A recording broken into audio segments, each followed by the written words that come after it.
great teachers, great leaders focus. And what we know from research is that if you're going to have a successful school, you have to have a successful principal. Superintendent Delisle already talked about the connection with higher ed. We've already started talking with higher ed about how they can help us develop support for sustained growth and leadership in our principalship. When we talk to parents, that's one of the first things, two things they want to know. Who's my child's teacher? Who's my child's principal? What do they know? Can they get it done? What's their track record been? So this will absolutely help us to sustain that kind of leadership. You know, I got one more question. I was trying to read. I know in order to participate, you had to agree to the guidelines that were set forth.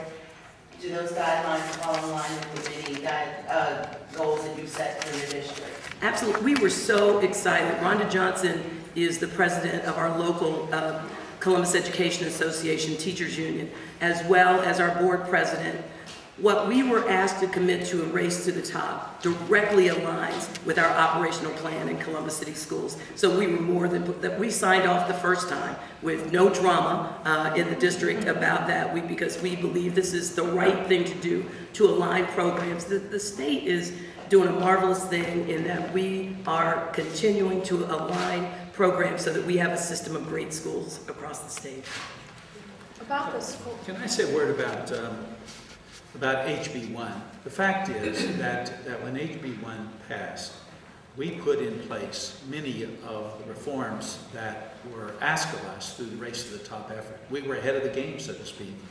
Many other states had to scramble to try to get legislation passed in order to be able to compete. But because of the reforms that we had already passed in HB1, we were already where we needed to be in order to compete for these resources. I'm sorry. I'm sorry. I have a question. When will the districts that chose to participate expect to see the funding? And those districts that did not participate, how will any of this impact? Will it impact them, or will they see any benefit, if not direct dollars? Yeah, I'll ask Marilyn to share in this response with me.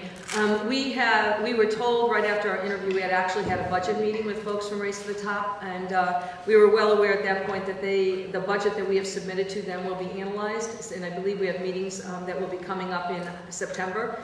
We know from experiences already that have occurred in Tennessee and Delaware that may take several months to finalize. So we were told at this particular meeting it may be as early as late December when the state's budget will be finalized around Race to the Top. Fortunately, once we heard certain pieces coming out of that meeting, our financial folks have already been talking to people in Tennessee to find out what their process was. We've been analyzing our budget against Tennessee's to see how it fared in terms of the questions that were posed by the U.S. Department of Education. So we also, through the formula for Race to the Top, 50% of those dollars go immediately out to school districts when we receive the funds. And then the other 50%, about 47% of that actually will impact, in some part, the districts who have signed on, in another part, all of the districts in Ohio. So a really good example of that is our development of professional development for the rollout of the new Common Core standards and the new science and social studies standards. That professional development will be available for all teachers across the state, whether they signed on or not.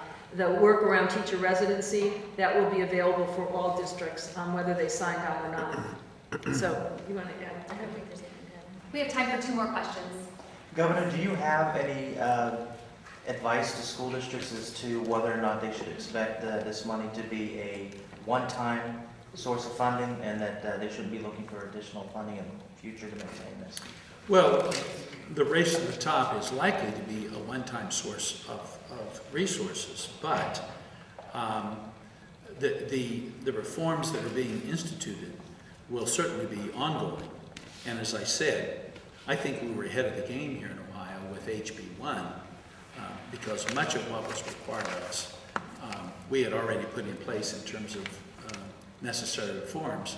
But this will provide us with the ability to put in place structures that will be ongoing. For example, the residency program for teachers, the data collection and analysis, the development of the community and engagement teams, the parent and community engagement teams, All of those will benefit, obviously, from these startup resources.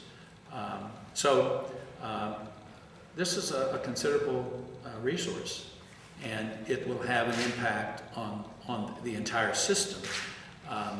The impact will be most immediate and most observable within the systems and within the charter schools that are actually participants in the Race to the Top effort. But the effect will be system-wide. Is part of your grant proposal, is it directed towards minority children, or is the information in the press release just to share with us how many minority students are affected? We are interested in every student, but we also acknowledge that there are achievement gaps in Ohio. There are achievement gaps across the country, and part of what we're trying to do with these resources is to really focus on that particular problem. And not just with minority students, many of the students who are academically and in other ways disadvantaged do live in our urban areas, but Melissa can tell you that so many of them live in Appalachia, Ohio, and rural areas as well. And a part of what we will do with these resources is to focus on closing that achievement gap. I don't know if Superintendent Harris. Statistic, yeah, I think I mentioned that. We're trying to remember the very specific statistics that we offered, but close to 70% of students of color in Ohio will be directly impacted by the proposal that we have. We also are placing a huge priority on closing the achievement gap at the Ohio Department of Education. We're just creating a new center which will lift up all of the work on the achievement gap issue. So it becomes a priority, not just through Race to the Top, but a priority of the state as well. Do you want to mention anything about your? Yeah. I think sometimes when you're standing in Columbus, it's easy to think about the urban areas. So of course, I keep bringing up the rural areas, but our rural areas, have a lot of economically disadvantaged students. So this is going to be able to help us close not just those achievement gaps, but those expectation gaps, and to try to create a culture of learning within those areas. So, because we all know that in order to improve the economy of those areas, we need to improve the education of those areas. So this will really be able to help us focus on that Appalachian Collaborative, which will again be able to help us spread those initiatives, not just across rural Ohio, but across the rural United States. So we're very excited about that. Thank you all so very much. We appreciate you coming.